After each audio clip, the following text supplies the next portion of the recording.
Okay guys, today we're going to talk about the sled. It's something that's become more and more common in gyms, especially with the advent of Prowler.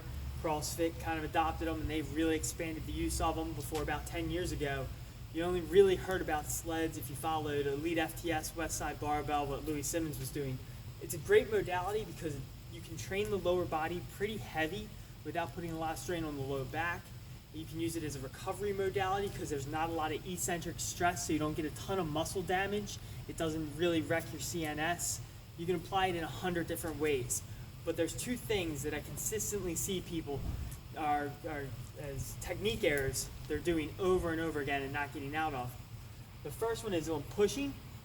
Too often when people set up, instead of being in that nice 45-degree angle where we can extend through the hip, the knee, and drive the ball of the foot into the ground, extend through just like sprinting and get that triple extension action through the ankle, hip, knee, and ankle.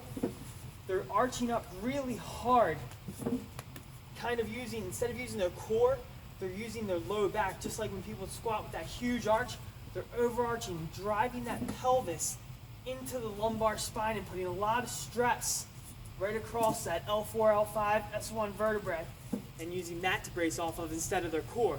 You want to keep that nice braced position.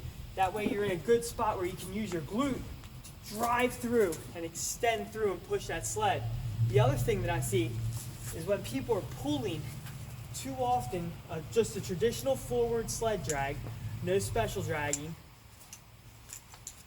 Instead of being in that same nice 45-degree angle where they can drive through that hip, drive through that glute, their ribs will pop up, but usually the ribs popping up, I found, isn't about they're not trying to brace, they're not trying to use their hip. They're allowing their ankle to fall. They're putting their heel on the ground like they would when they walk.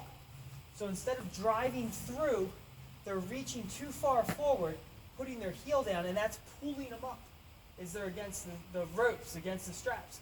So they can't stay in this good position because they can't pull themselves forward.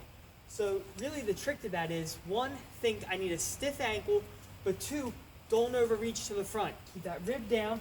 Think I want to stay down on the weight, and I want to step underneath my hip. So you step under your hip and you drive back. Try those fixes. It'll take a lot of stress off your lower back.